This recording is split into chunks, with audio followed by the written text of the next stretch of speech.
तो मैंने क्या कहा, मैंने कहा कि अगर लाइट रेज नॉर्मली इंसिडेंट हो रही तो उसी पार्ट से लौट जाएंगी। कितनी भी लाइट रेज नॉर्मली इंसिडेंट हो रही हो, ये इंसिडेंट रे अगर इस इंसिडेंट पॉइंट पे नॉर्मल ड्रा करेंगे तो इसी के ऊपर रहेगा, और angle of incidence incident and normal का एंगल जो कि यहाँ पर 0 है, इसीलिए रिफ्लेक्शन एंगल भी 0, और उसी रास्ते से वापस ये आई, जिस रास्ते से आई है उसी रास्ते से वापस चली जाएगी। यानी कि अगर नॉर्मल इंसिडेंस है, परपेंडिकुलरली लाइट रे इंसिडेंट हो रही है तो अपने पाथ से वापस चली जाएगी, 180 डिग्री रिवर्स हो जाएगी। ये बातें हमने अब तक करनी थी और जो कि यहाँ पर हो गई। अब बात आती है कि सर आपने कहा है किसी भी सरफेस से रिफ्लेक्शन होगा, यही सारी चीज़ें होंगी, है ना, यही लॉस फॉलो होंगे। हाँ बिल्कुल यही लॉस फॉलो होंगे। तो क्या सर अगर सरफेस बिल्कुल रफ हो, स्मूथ ना हो, तो भी क्या यही सारी चीज़ फॉलो होंगी? हाँ बिल्कुल यही सारी चीज़ें फॉलो होंगी। वहाँ पर कैसे फॉलो होगी, आइए यहाँ पर थोड़ा सा देखते हैं। अगर मेरे पास एक सरफेस है जो कि स्मूथ है और इस तरह से पॉलिश्ड है, इस पे लाइट रेज आ रही हैं पैरेलल टू ईच अदर। कैसे? पैरेलल टू ईच अदर, एक दूसरे के पैरेलल लाइट रेज इस तरह से इंसिडेंट हो रही हैं। एक लाइट रे आ गई, दूसरी लाइट रे इंसिडेंट हुई, तीसरी लाइट रे इंसिडेंट हुई। अब ये लाइट रेज जो इंसिडेंट हो रही हैं, अगर ये सरफेस स्मूथ है, प्लेन है, तो यहाँ हर एक जगह पर एंगल ऑफ ये एक नॉर्मल ड्रा करेंगे। इसके लिए नॉर्मल ये हो जाएगा, इसके लिए नॉर्मल ये हो जाएगा। जहाँ जहाँ पर पॉइंट ऑफ इंसिडेंस बन रहा है उसके लिए अलग अलग नॉर्मल, और इसके लिए एंगल ऑफ इंसिडेंस के इक्वल एंगल ऑफ रिफ्लेक्शन, इसके लिए भी और इसके लिए भी। यानी कि यहाँ पर थोड़ा सा हाँ इस तरह से, यानी कि जितनी लाइट रेज आ रही थी parallel to each other, after reflection भी एक दूसरे के पैरेलल है। इसका मतलब क्या हुआ? इसका मतलब यह हुआ सर कि यहाँ पर जो रिफ्लेक्शन हो रहा है वो रेगुलर वे में हो रहा है, इसलिए इस रिफ्लेक्शन का नाम हम लोग देते हैं रेगुलर। कौन सा? Regular reflection. ठीक, रेगुलर रिफ्लेक्शन। और दूसरी बात कि अगर यही सरफेस इस तरह से स्मूथ ना हो करके बहुत ज़्यादा रफनेस इसके अंदर हो, अब क्या होगा? अब जिस पॉइंट पे आकर के लाइट स्ट्राइक करेगी, मान लीजिए सारी लाइट एक दूसरे के पैरेलल आ भी रही हों, ठीक है, लेकिन जिस पॉइंट पे आकर के स्ट्राइक की, मैं चाहता हूँ कि इसको थोड़ा और पास बनाऊँ, जिस पॉइंट पे भी आकर के स्ट्राइक की, अब उन पॉइंट पे हमको नॉर्मल ड्रा करना है, उस पर्टिकुलर पॉइंट पे, ठीक है, क्योंकि उसको थोड़ा सा दूर में देखूंगा तो कुछ कर्वेचर मिलेगा, कुछ कर्व मिलेगी, इस तरह से उस पर्टिकुलर पॉइंट पे वो इंसिडेंट हो रही है, वहां पर नॉर्मल ड्रा करेंगे इंसिडेंट रे पर इंसिडेंट पॉइंट पे।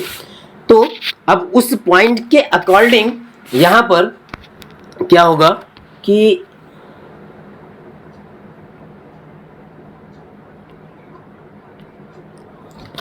अगर मैं यहाँ पर इसको देखूं तो यहाँ पर मुझे यहाँ पे नॉर्मल बनता हुआ दिख रहा है, और फिर इसका रिफ्लेक्टेड रे इस तरह से चला जाएगा। यहाँ पर नॉर्मल बनेगा कुछ इस तरह से, तो इसका रिफ्लेक्टेड रे यहाँ चला जाएगा और यहाँ पर नॉर्मल बनेगा शायद कुछ इस तरह से। पहले वहाँ पर हमें एक टेंजेंट बनानी होगी और इसका रिफ्लेक्टेड रे चला जाएगा इस तरह से। 3 लाइट रेस मैंने यहाँ पर शो की थी, डिनोट की थी। तीनों लाइट रेस पैरेलल थी एक दूसरे के। आकर के जब सरफेस पे स्ट्राइक की तो सरफेस बहुत रफ है। इस रफनेस की वजह से हमने पॉइंट ऑफ इंसिडेंस पे नॉर्मल्स बनाए और एंगल ऑफ इंसिडेंस चेक किए। एंगल ऑफ इंसिडेंस जितना है एंगल ऑफ रिफ्लेक्शन उतना ही होगा। तो हर एक केस के लिए, हर एक लाइट रे के लिए एंगल ऑफ इंसिडेंस के इक्वल रिफ्लेक्शन एंगल होने वाला है। इसलिए वहाँ पर क्या हो रहा है, यहाँ पे सारे लाइट रेज इधर उधर बिखर जा रहे हैं, डिफ्यूज हो जा रहे हैं, इरेगुलरिटी मिल रही है। इसलिए हम इसे इरेगुलर रिफ्लेक्शन, कैसा, इरेगुलर रिफ्लेक्शन या फिर डिफ्यूज रिफ्लेक्शन भी कहते हैं। कैसा रिफ्लेक्शन, इरेगुलर रिफ्लेक्शन या डिफ्यूज रिफ्लेक्शन भी कहते हैं। आई होप कि ये चीज़ें आपको क्लियर होंगी। नोट्स में मैं यहाँ पर जो मैंने ड्रॉ किया है बहुत साफ क्लियर ड्रॉ नहीं है। नोट्स में जो आपकी टेलीग्राम चैनल पे अपलोड होती है वहाँ पर मैं यहाँ पर क्लियर डायग्राम्स बना करके लगा करके अपलोड करूँगा, ठीक है। तो अब अगर मैं इसके बाद की बात करूँ तो इसके बाद हमको पढ़ना है क्या, reflection through curve surfaces. Plane surfaces से रिफ्लेक्शन हो गया, रफ सरफेस से रिफ्लेक्शन हो गया।